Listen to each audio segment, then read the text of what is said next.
This is for Year 12 Specialists. It comes out of Chapter 13, 13F concerning equilibrium, and it's question number 14. A particle of mass 2 kilogram hangs from a fixed point at O. So that would normally be what it looks like. And it would have a mass thereof 2g. It is pulled aside by a horizontal distance of 2 meters, and that length is 2.5. So they're giving me these side lengths so that I can work out what the sine and cos of the angle is. By a force P inclined at an angle of 75 degrees with the downward vertical. Downward vertical, that's a bit confusing. Okay, so I've got my point O. It's now being pulled aside,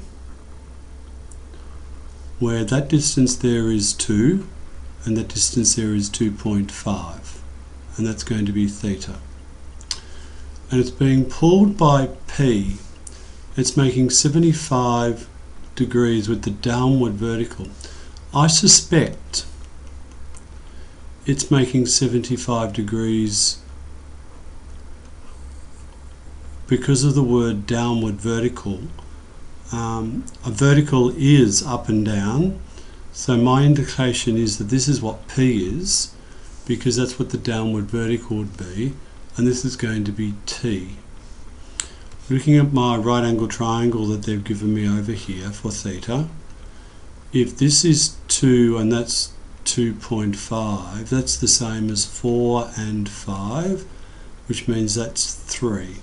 So the sine of theta is 3/5 and the cos of theta is 4/5.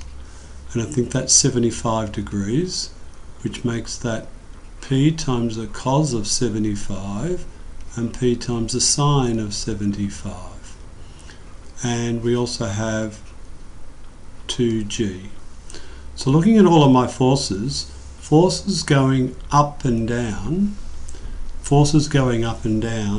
I've got this, and that should equal this, which is t times the sine of theta, which is 3t on 5.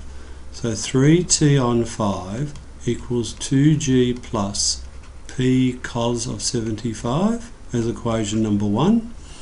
And looking the things sideways, this is 4t on 5 equals that. So 4t on 5 should equal p sine of 75 degrees is equation number 2. And when I bring up my calculator, I've got, here is my 2g plus p cos of 75 equals 3y on 5, and here's my second equation, which means that my x, which is p, is 42.09 and my tension is 50.82.